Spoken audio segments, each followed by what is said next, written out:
200 g badema kuhati samo 2-3 minute.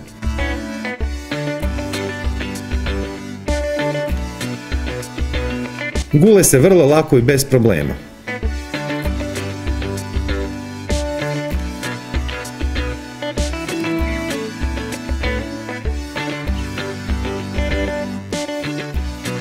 Pecite ih na 160 stupnjeva narednih 15-20 minuta.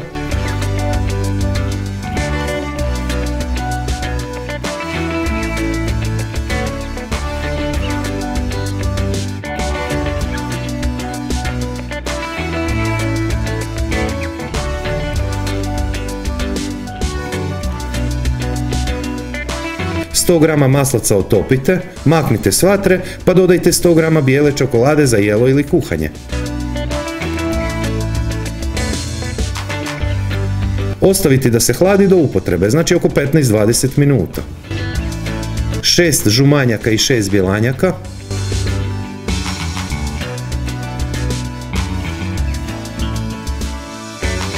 170 grama šećera. Vanil šećer. Dobro ručno miješati dok smjesa ne posvijetli. U pitanju je 4 do 5 minuta. 5 velikih žlica hladne vode.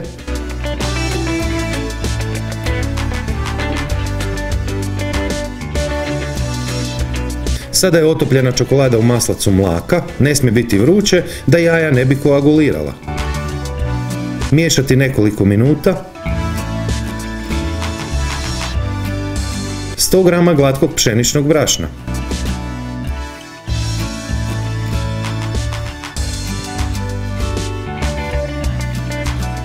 Prstohvat soli. Ribana korica limuna će ublažiti intenzivan okus jaja. Miješati nekoliko minuta. 100 grama kokosa.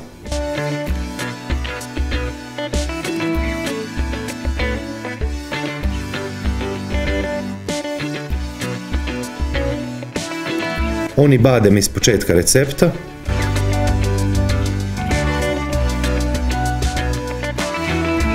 Opcija ako imate i volite dodajte žlicu ruma. 6 decilitra hladnog mlijeka postepeno dodavati istovremeno miješajući.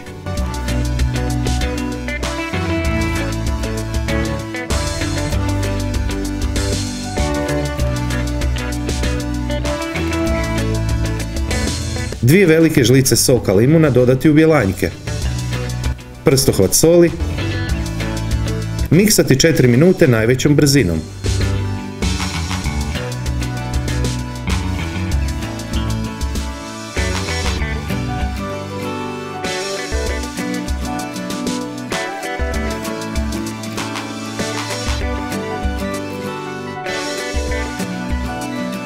Lagano promiješajte, ne snažno.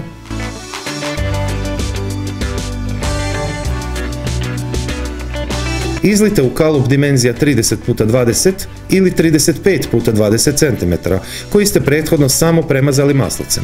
Pecite sat vremena na 160 stupnjeva s uključenim gornjim i donjim grijačem. Ako ćete koristiti ventilator na vrući zrak, pecite također sat vremena, ali na 140 stupnjeva. Ipak zavirite u pećnicu s vremena na vrijeme i provjerite situaciju.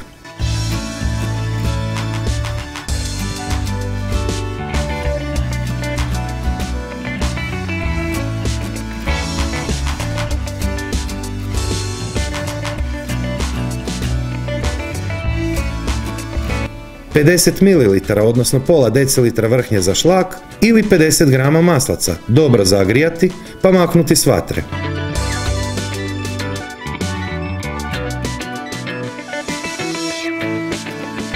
Dodati 100 grama bijele čokolade.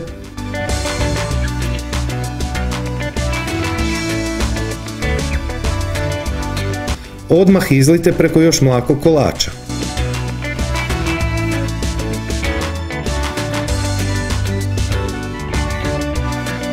Posipati s malo kokosa, oko 30 grama. Dobro ohladite i kolač je spreman za posluživanje.